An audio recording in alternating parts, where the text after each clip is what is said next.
What's up, everybody? I hope you're doing well. Lately, I have just been craving hopeful, encouraging content. Sometimes in times when a lot of things don't feel very hopeful, we need some of that. So whether you feel hopeful in these times or not, right now, that's what I'm craving, and you can't go wrong with encouraging content. So today, I thought it might be fun to invite you all to share what advice you would give to your younger self as a therapist trainee. Also this week, I think there will only be the extended cut version. It was a shorter work week because of the holiday, and also I got food poisoning earlier this week, which is not fun.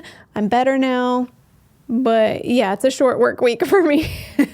So just the extended cut today. With almost every client of mine at some point in therapy, I'll end up asking this question of like, what advice would you give to your younger self? Or maybe it's not advice, but like, what would you say to your younger self? Because for some reason, when we're speaking to our younger self, we tend to just be so much more kind and compassionate than we are when we're speaking to ourselves in present day. And so it can be helpful to look back at like, what would we have said to our younger self, not only to help heal whatever kind of more damaging narratives we might have carried at the time while that moment was playing out live, but also so that hopefully we can bring some more of that compassion with us in our present time. So I thought I would utilize that same approach for this episode, and I asked you all to share on Instagram, what advice would you give your younger self as a trainee? And I said, whether you've been in the field for decades, still in training, or in between. So I thought,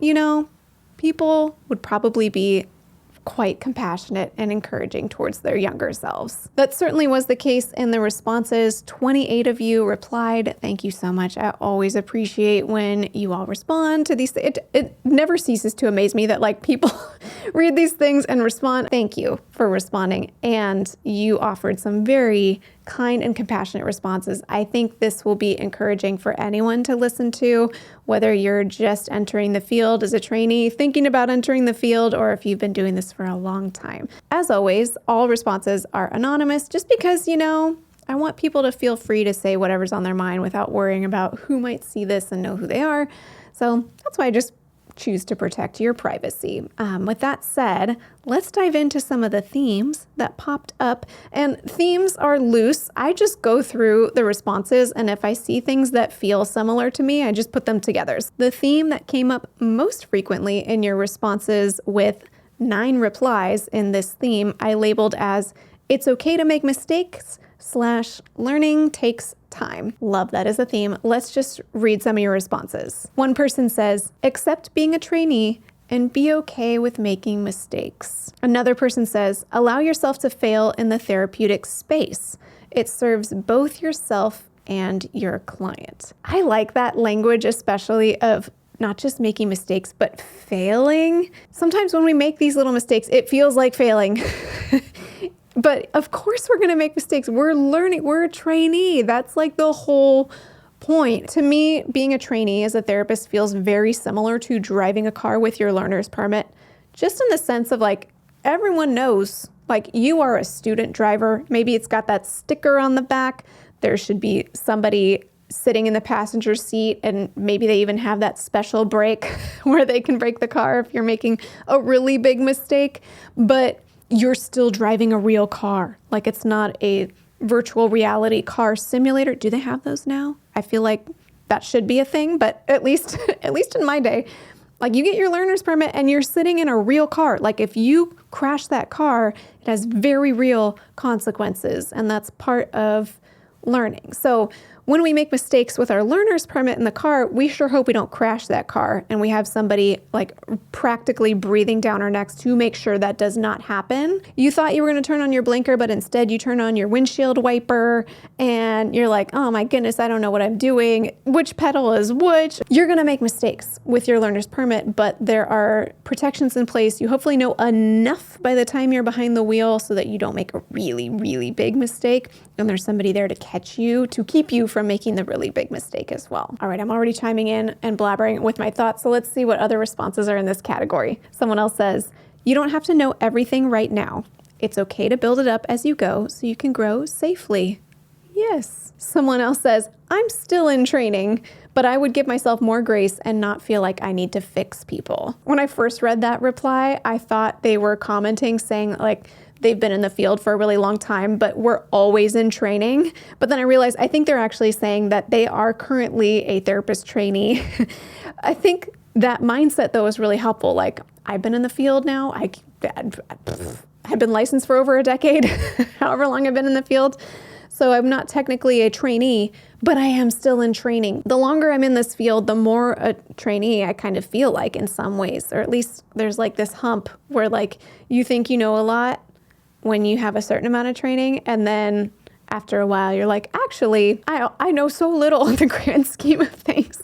So we're all in training forever. But yes, even for those of you who are in training right now, you have words of wisdom for your younger selves. And I like that phrasing too, of not feeling like I need to fix people. That was definitely a pressure that I put on myself. I don't even know that anyone told me I needed to have that pressure, but this like a good therapist helps their client eliminate all of their problematic symptoms. And if I don't help my client get there, then I failed. And it's not quite like that. Obviously, we're trying to help our clients overcome the problems that they're seeing us with, but sometimes that can take many shapes and forms. Sometimes it's helping them build up more coping skills so that they learn not to make their situation worse than it already is, for example, versus like waving the fairy godmother magic wand and bippity boppity boop, every single symptom is gone and their diagnosis is eliminated. I mean, that happens sometimes, but that's not generally the sort of predominant results of therapy. It's like, I built up some coping skills, so I am better equipped to deal with the hard things that I have in my life. I've been offering way too much in my commentary, so I'll just go ahead and read the rest of the responses in this category. The next one says, discovery is part of the process. You're not supposed to know it all. Someone says, it's a learning experience, not a pass or fail test. Someone else says, you gotta start somewhere. Another says, there really is no shortcut to expertise. It takes time. And the last one in this category says, be authentic and be willing to take risks so you can learn from mistakes early. I mean, as I read through these, the general sense that I get is like, hey, slow down, take your time, expect that it'll take a while for you to feel like you know what you're doing, like you've built up your expertise. It's gonna feel awkward and bumbly for a while because that's what learning looks like. I mean, we would expect that with learning any new skill, and the more complicated the skill, the steeper the learning curve. Like if you wanted to learn how to play a new sport that you've never played before, or a new musical instrument that you've never played before, like it's gonna be bad for a while. But that doesn't mean you're on the wrong track. That just means you're in the learning curve. And that's really helpful, I think, to have that learner's mindset, to expect that you really don't know what you're doing at the beginning and let yourself make mistakes, because that's all part of the process. So thank you to everyone who offered these responses. I think that is like, I echo everything you're saying. That sounds so helpful. Okay, then there's several categories of responses that each had 4 responses per category. So in no particular order, I'll share each of those. The next one I titled Get Support. Sounds pretty straightforward, right? But sometimes easier said than done. Let's read through these. One person says, be vulnerable and ask for help. Don't expect yourself to have all the answers as a new grad. Someone else says, get a good supervisor who knows the laws and statutes. Ask lots of questions, exclamation point. There is no stupid question. Like that's me chiming in. Like, yes, ask lots of questions. That's a great time to just ask all the questions. No dumb question. Someone else says, it's worth it, but find good mentors and resources for along the way. And the last one in this category says, talk to your colleagues, ask for support, open up, don't be afraid of crying in front of them, which kind of leans into a different angle of getting support, not just like in your training world, knowing the laws and ethics and getting a good supervisor, but also getting support for your emotional needs. Yeah, don't be afraid to open up in front of others. I did not. That's for sure. Did I? I did not open up. I asked questions about training, clinical stuff, but I did not open up about my own insecurities, vulnerabilities. But honestly, I think for me, a lot of that wasn't just that I was afraid of, I don't know, what other people would think or say, or if it was appropriate, right? But like I judged myself, not even totally consciously, but I think I judged myself for my own insecurities of kind of like, hey, Marie, you're probably not supposed to be feeling this way or feeling like this is hard. You're probably not supposed to be so anxious. Everyone else probably doesn't feel this way. And so I had trouble even acknowledging those things to myself. So that's probably not applicable to everyone, but it may be applicable to some people. It is kind of interesting as I've built up more like self-confidence, really, and acceptance of myself. Part of the outcome is I feel so much more comfortable acknowledging when I'm not good at something, when I feel vulnerable, lost, confused, overwhelmed, you name it. And therefore I feel a lot more comfortable asking for help or just flagging it. Like, hey, I'm having a hard day. I'm kind of off my A game. Can I get some support in whatever way is appropriate? And it's kind of interesting how I think culturally we get those things flip-flopped. Like the person who seems confident is the person who doesn't ask for help and doesn't seem to be overwhelmed. And, we all get overwhelmed sometimes. It's okay. That's normal. So I think part of being self-confident and accepting yourself is asking for help. It's a sign of strength, is what I'm saying, when you ask for help.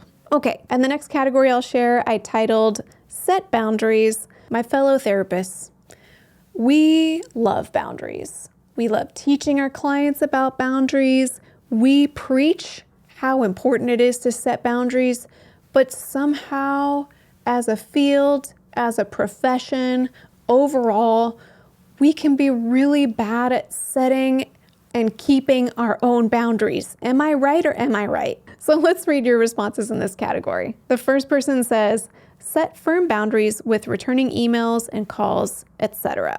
So that one's specific to emails and calls. I wonder how that was playing out for this individual. Now I will say for me as a therapist working in private practice who charges clients out of pocket, I am able to see then fewer clients than I would need to see if, let's say, I was working at an agency job or having an insurance-based practice.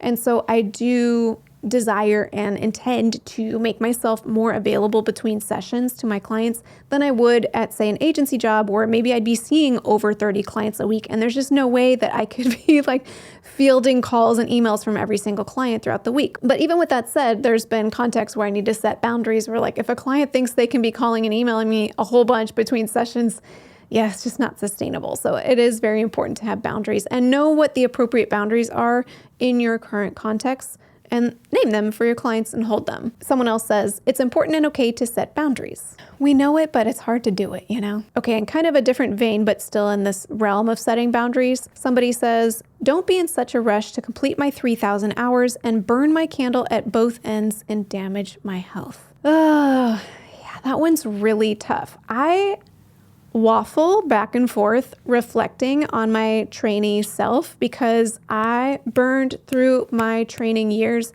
as quickly as I could. And did it also cost me aspects of my health? Yes. Did it also make it more financially feasible for me?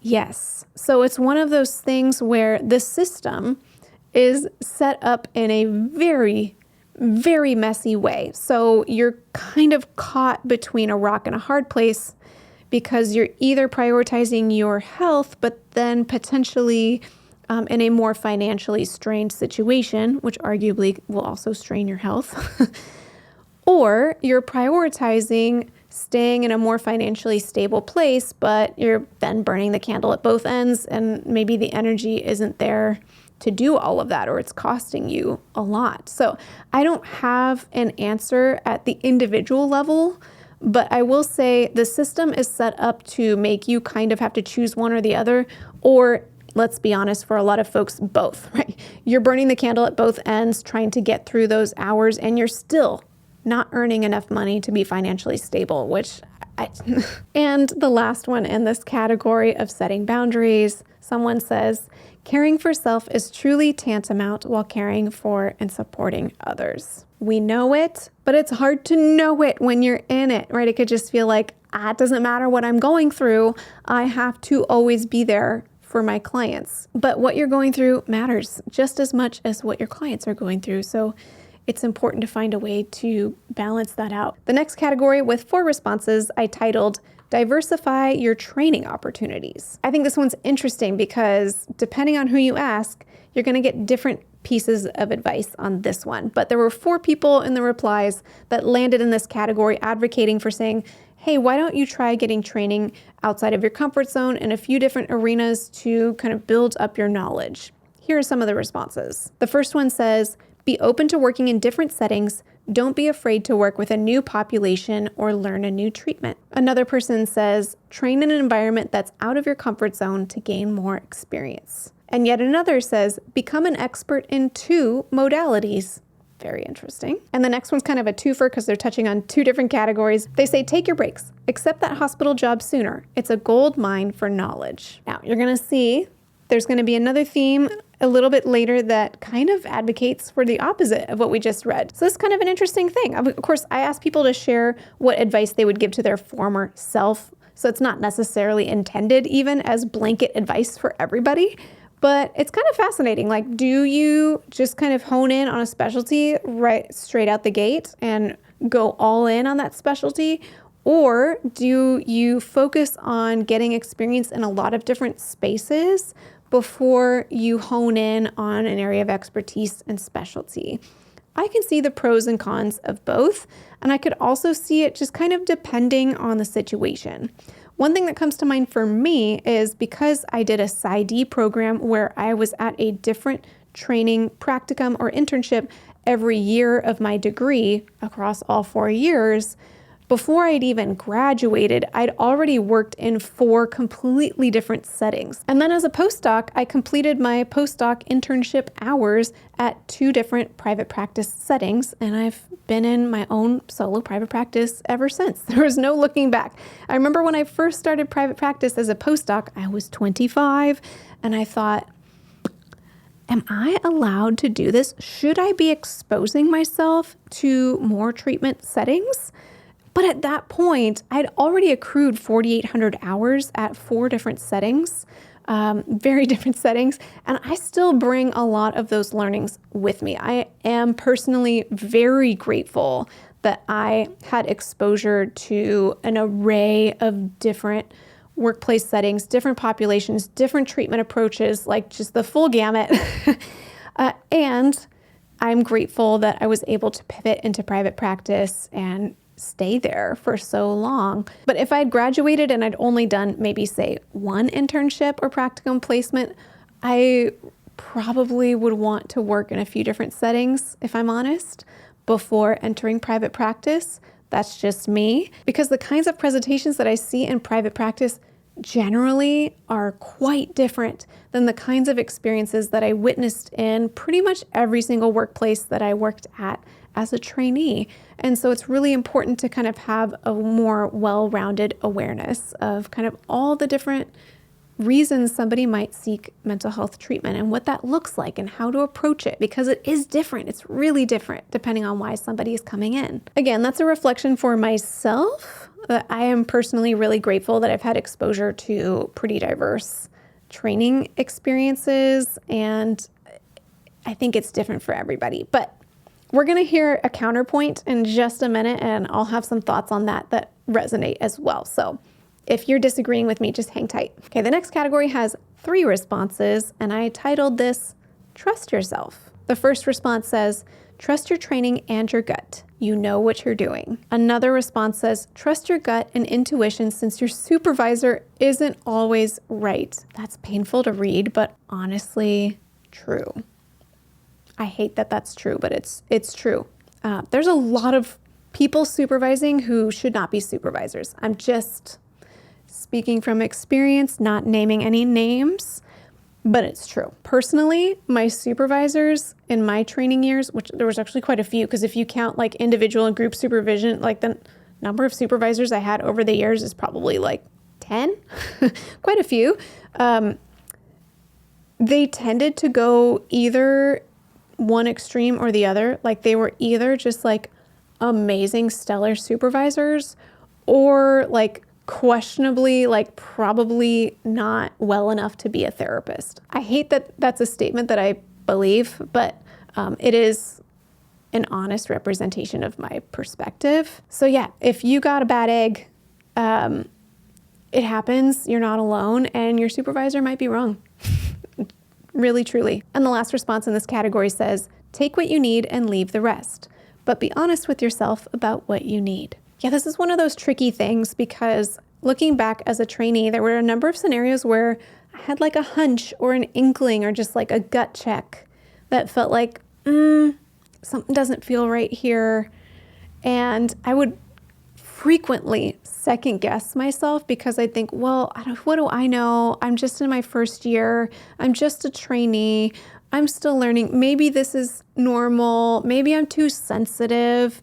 And looking back, most of the time, I was really onto something. And sometimes I was able to kind of like muster up the courage eventually. Like once I got enough evidence, I'd finally be like, okay, enough is enough. Like I need to do something about this.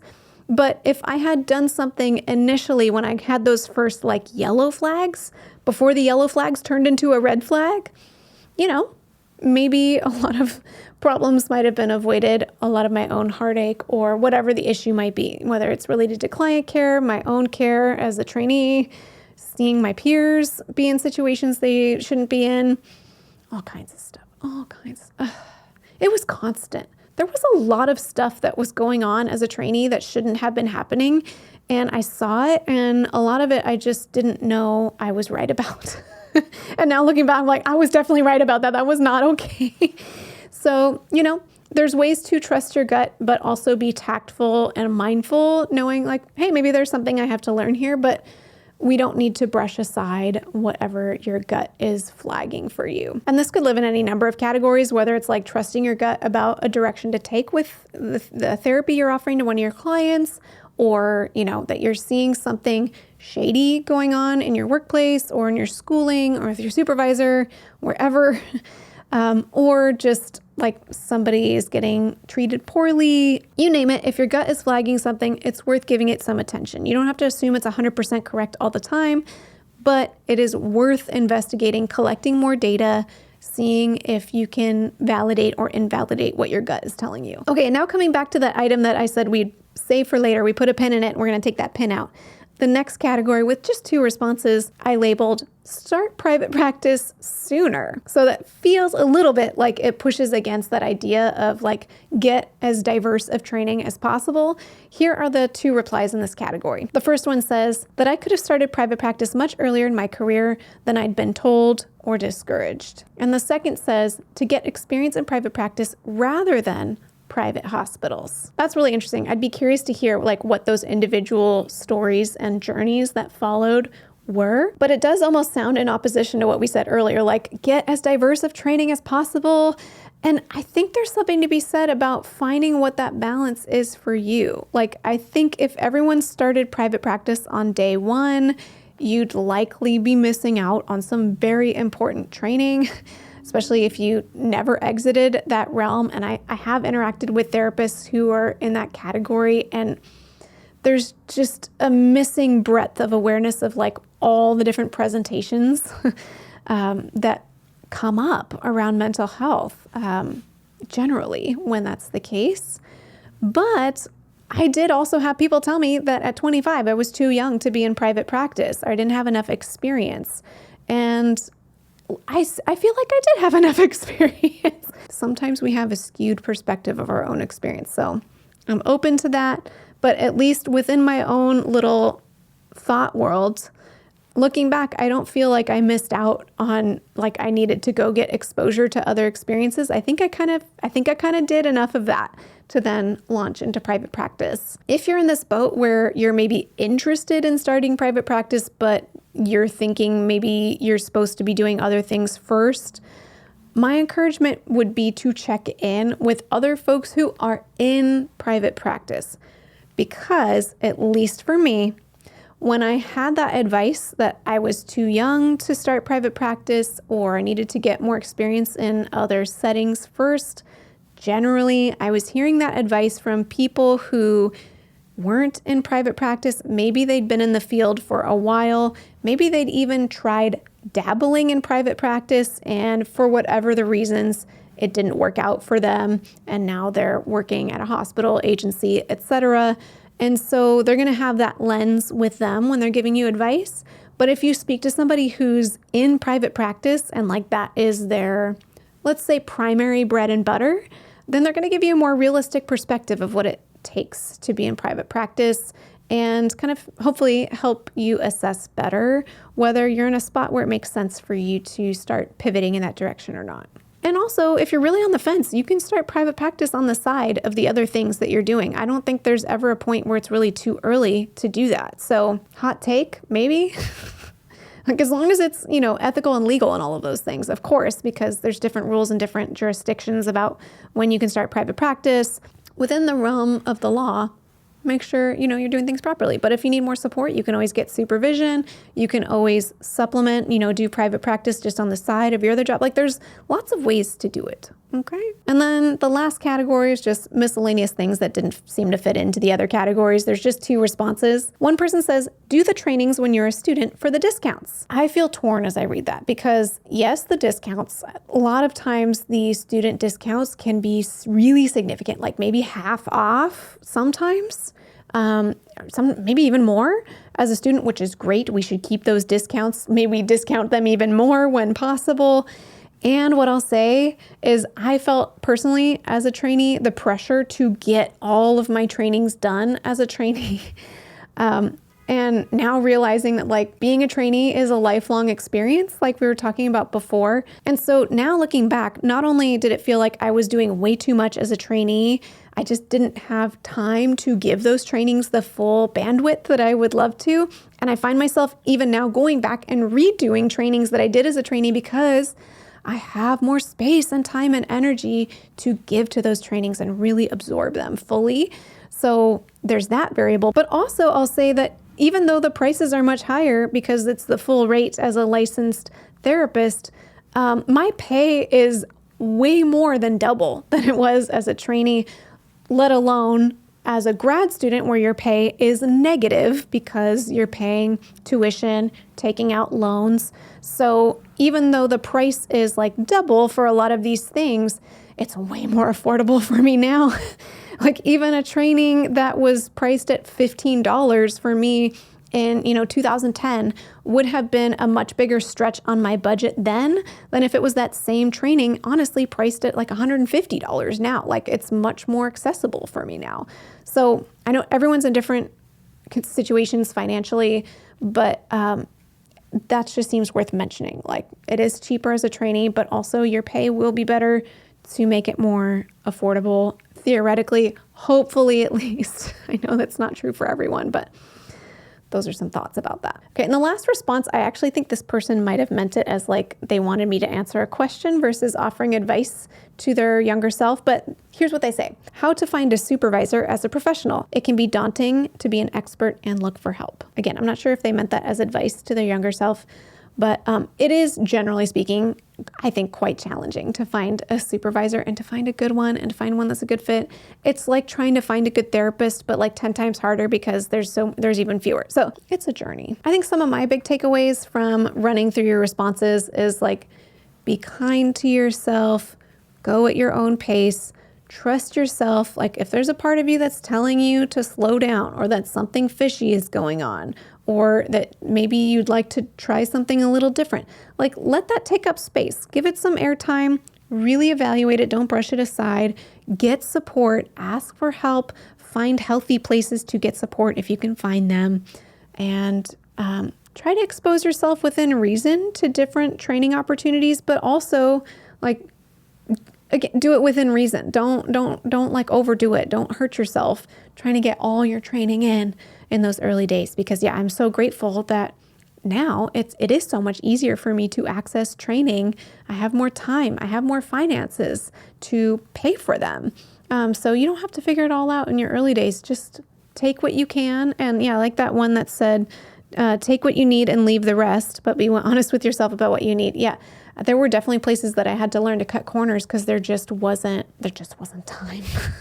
Like when I realized that I was supposed to read 1,000 pages a week across all my textbooks, there's just no, like, who's reading 1,000 pages a week? Like, you're just not.